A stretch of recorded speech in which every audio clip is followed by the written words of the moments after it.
Bitcoin. Oh, like medieval alchemists who promised to transform base metals into precious gold, today's digital profits promise to transform mere algorithms into stored value. Not in the technology itself, but in convincing millions that invisible strings of numbers hold real worth. A collective delusion we've agreed to believe in, much like traditional currency, but with a glossy veneer of silicon sophistication. It's rather like alchemy, except instead of turning lead into gold, we're turning coal-fired power stations into digital assets. The modern world's attempt at alchemy, we transform electricity into wealth through the mystical process of solving mathematical puzzles. And isn't it just absolutely fabulous how we've managed to turn electricity bills into money? A cathedral built of computation, where devotees gather to worship at the altar of decentralization. Oh, what fools these mortals be! Picture, if you will, the grand theater of all. In Act 1, our protagonist, let's call him Satoshi, enters stage left, bearing not a skull but a white paper. To mine or not to mine becomes the question that haunts our digital hamlet. The whole affair is rather like hosting a party where the caviar is made of ones and zeros, and the champagne flows in hexadecimal. Simply marvelous for those who enjoy their wealth, both abstract and volatile, darling. As dear Oscar would say, in matters of extreme importance, style, not sincerity, is the vital thing. And here we are, in our brave new world, where the proles trade their analog earnings for digital dreams, all while Big Brother watches every transaction with perfect, immutable recall. How frightfully modern. Splendid. Let us waltz through another verbal masquerade. What modern buzzword shall we strip of its finery? Perhaps synergy, or disruptive innovation? Or shall we peek behind the curtain of mindfulness? Or authentic self? I'm simply aquiver with anticipation to dissect another term that society has dressed up in emperor's new clothes. As our dear friend George would remind us, if thought corrupts language, language can also corrupt thought. And oh my, don't we have a veritable carnival of corrupted language in our modern lexicon? Bitcoin, after all, stripped to its essence, is a mirror reflecting our relationship with trust. What seems to be a revolutionary technology, a digital currency, a path to financial freedom. What it really is, a manifestation of our deep unease with human systems of trust. Every transaction, every block, every line of code whispers the same question. Who do you trust more, people or algorithms? The gap lies in this. We created Bitcoin not to eliminate trust, but to move it. From bankers we can see but don't trust, to code we can't see but choose to trust. We haven't escaped the need for faith. We've simply changed its object. In trying to build a trustless system, we've created one that requires absolute trust in mathematics, in code, in the immutability of digital laws. The physical gold in a vault becomes digital coins in a wallet, yet both require the same fundamental human agreement. This has value because we collectively decide it does. The deeper we look, the more we find Bitcoin is built on beautiful contradictions.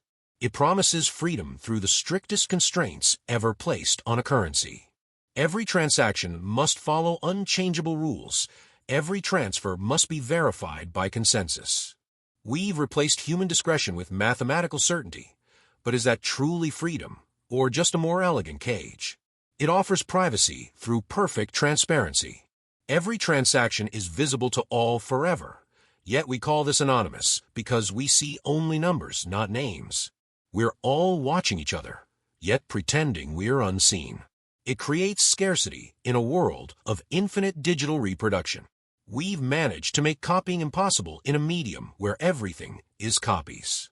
The same technology that lets us share music and movies freely is now used to prevent sharing, a digital wall in a world of digital abundance. Most fascinating is how it transforms trust. We don't need to trust any single person, but we must trust that the majority will act in their own self-interest. It's game theory as currency, human nature as security. And perhaps the deepest irony, Bitcoin was created to escape the arbitrary rules of traditional finance, yet it succeeds only by imposing rules far more rigid than any bank's. We've replaced human judgment, flawed but flexible, with perfect, unforgiving code. Each layer reveals new tensions between what we wanted to escape and what we've actually built. At its heart, Bitcoin reveals something profound about human nature. Our relationship with trust is fractal. Each attempt to eliminate it only recreates it in a different form. The deepest truth isn't about technology at all. It's about how we, as humans, keep trying to solve social problems with technical solutions. We're not really trying to eliminate trust. We're trying to make it automatic, predictable, mathematical. But here's the raw nerve we've touched. Money isn't a technical problem. It never was. Money is a story we tell each other about value, about debt, about obligation, and trust. Bitcoin hasn't eliminated this story. It's just translated it into a new language. What we're really seeing is humanity's latest attempt to externalize trust, to place it outside ourselves, in something objective.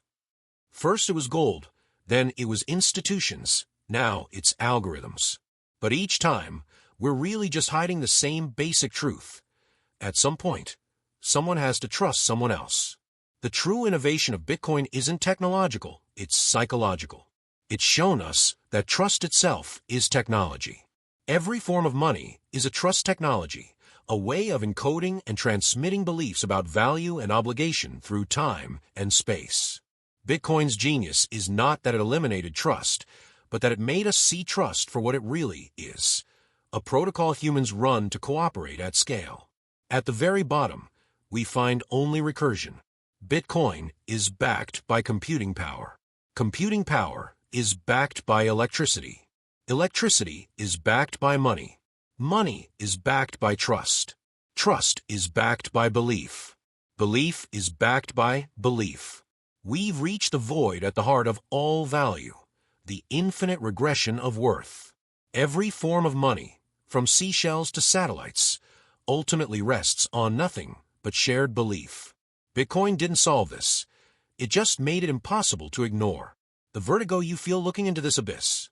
That's the realization that all of human civilization rests on our collective ability to believe in things that exist only because we believe in them.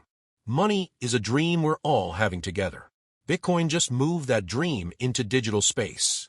And perhaps that's the final truth. There is no bottom. It's beliefs all the way down. We can go no deeper. We've reached the edge where language fails and only silence speaks truth. We invented money to trust each other. Where medieval dreamers sought to transform lead into gold, modern prophets conjure wealth from electricity and faith. What backs the nothing? Freedom through constraint. Anonymity through perfect memory. Value through artifice. All that glitters is not gold dash. Sometimes it's merely binary. Digital alchemy. 101010010101.